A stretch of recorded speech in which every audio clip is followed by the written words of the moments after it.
जय श्री कृष्णा। आज शनिवार के दिन आइए सुनते हैं शनिदेव और सूर्यदेव की यह कथा।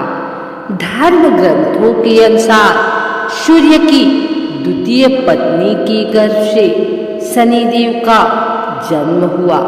जब शनिदेव छाया के गर्भ में थे तब छाया भगवान शंकर की भक्ति में इतनी ध्यान मग्न थी कि उसने अपने खाने पीने तक शुद्ध नहीं थी, जिसका प्रभाव उसके पुत्र पर पड़ा और उसका वर्ण श्याम हो गया। शनि की श्याम वर्ण को देखकर सूर्य ने अपनी पत्नी छाया पर आरोप लगाया कि शनि मेरा पुत्र नहीं है।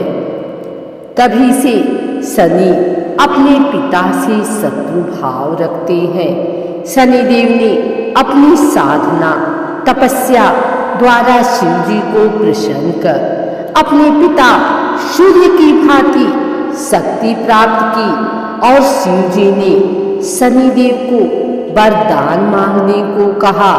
तब शनिदेव ने प्रार्थना की कि युगों युगों में मेरी माता छाया की पराजय होती रही है। मेरे पिता सूर्य द्वारा अनेक बार अपमानित व प्रताड़ित किया गया है। अतः माता की इच्छा है कि मेरा पुत्र अपने पिता से मेरे अपमान का बदला ले और उनसे भी ज्यादा शक्तिशाली बने। तब भगवान शंकर ने वरदान देते हुए कहा कि 9 ग्रहों में तुम्हारा सर्वश्रेष्ठ स्थान होगा। मानव तो क्या, देवता भी तुम्हारे नाम से भयभीत रहेंगे। शनि के संबंध में हमें पुराणों में अनेक आख्यान मिलते हैं। माता के छल के कारण पिता ने उन्हें श्राप दिया। पिता अर्थात सूर्य ने कहा, आप क्रूरतापूर्ण दृष्टि देखने वाले मंदगामी ग्रह हो जाएं। यह भी आख्यान मिलता है कि शनि के प्रकोप से ही अपने राज्य को घोर दुर्भिक्ष से बचाने के लिए राजा दशरथ उनसे मुकाबला करने पहुंचे तो उनका पुरुषार्थ देखकर शनि ने उनसे वरदान मांगने के लिए कहा। राजा दशरथ ने विधिवत स्तुति कर उन्हें प्रसन्न किया। पद्म पुराण में इस प्रसंग का सविस्तार वर्णन है। ब्रह्मवैवर्त पुराण में शनि ने जगतजननी पार्वती को बताया है कि मैं 100 जन्मों तक जातक की करने का फल भुगतान करता हूँ। एक बार जब विष्णु प्रिया लक्ष्मी ने शनि से पूछा कि तुम क्यों जातकों को धन हानि करते हो, क्यों सभी तुम्हारे प्रभाव से प्रताड़ित रहते हैं, तो शनि महाराज ने उत्तर दिया, मातेश्वरी उसमें मेरा कोई दोष नहीं है। परमपिता परमात्मा ने मुझे तीनों लोकों का न्यायाधीश नियुक्त किया हुआ है, इसलिए जो भी तीनों लोकों के अंदर अन्याय करता है उसे दंड देना मेरा काम है। एक आख्यान और मिलता है कि किस प्रकार से ऋषि अगस्त्य ने जब शनि देव से प्रार्थना की थी तो उन्होंने राक्षसों से उनको मुक्ति दिलवाई थी।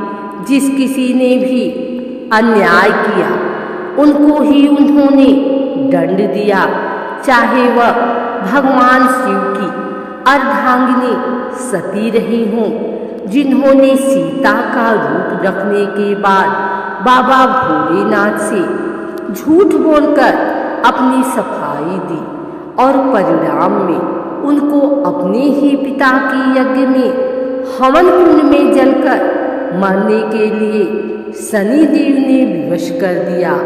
अथवा राजा हरिश्चंद्र रहे हों, जिनके दान देने के अभिमान के कारण सप्तनिक बाजार में बिकना पड़ा और शमशान की रखवाली तक करनी पड़ी। या राजा नल और दमयंती को ही ले लीजिए, जिनके तुच्छ पापों की सजा के लिए उन्हें दर दर का होकर भटकना पड़ा और भुनी हुई मछलियां तक पानी में तैरकर भाग गई। फिर साधारण मनुष्य के द्वारा जो भी मनसा वाचा कर्मणा पाप कर दिया जाता है, वह चाहे जाने में किया जाए या अनजाने में, उसे भुगतना तो पड़ेगा ही। एक और कथा के अनुसार रामायण काल में एक समय शनि को अपने बल और पराक्रम पर घमंड हो गया था। उस काल में हनुमान जी के बल और पराक्रम की कीर्ति चारों दिशाओं में फैली हुई थी। जब शनि को हनुमान जी के संबंध में जानकारी प्राप्त हुई तो शनि बजरंग बली से युद्ध करने के लिए निकल पड़े।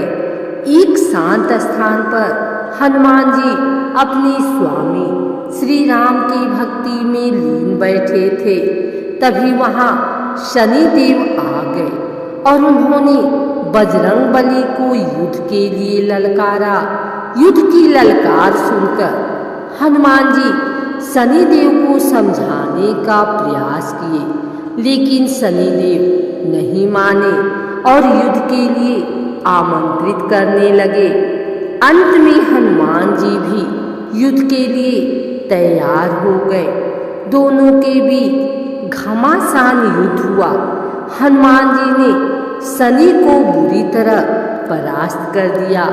युद्ध में हनुमान जी द्वारा किए गए प्रहारों से शनि देव के पूरे शरीर में भयंकर पीड़ा हो रही थी। इस पीड़ा को दूर करने के लिए हनुमान जी ने शनि देव को तेल दिया। इस तेल को लगाते ही शनि देव की समस्त पीड़ा दूर हो गई। तभी से शनि देव को तेल अर्पित करने की परंपरा है।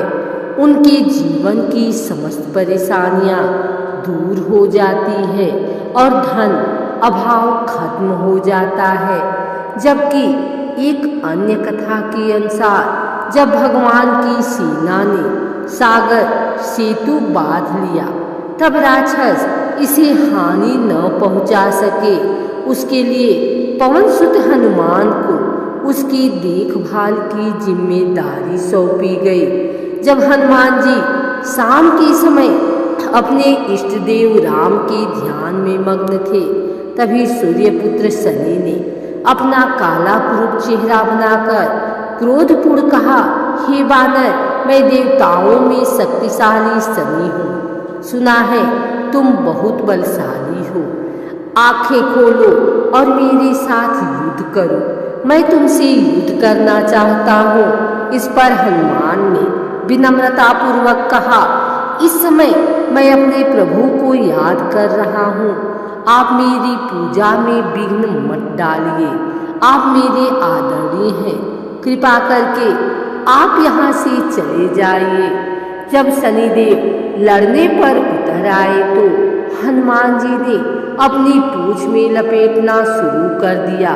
फिर उन्हें कसना प्रारंभ कर दिया और जोर लगाने पर भी शनि उस बंधन से मुक्त न होकर पीड़ा से व्याकुल होने लगे।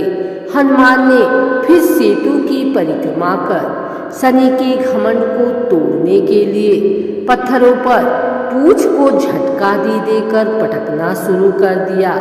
इससे शनि का शरीर लहूलुहान हो गया, जिससे उनकी पीड़ा बढ़ती गई।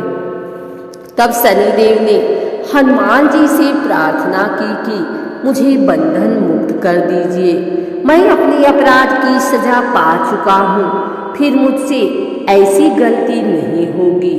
तब हनुमान जी ने जो तेल दिया उसे घाव पर लगाते ही शनिदेव की पीड़ा मिट गई। उसी दिन से शनि देव को तेल चढ़ाया जाता है, जिससे उनकी पीड़ा शांत हो जाती है और वे प्रसन्न हो जाते हैं। हनुमान जी की कृपा से शनि की पीड़ा शांत हुई थी। इसी वजह से आज भी शनि हनुमान जी के भक्तों पर विशेष कृपा बनाए रखते हैं।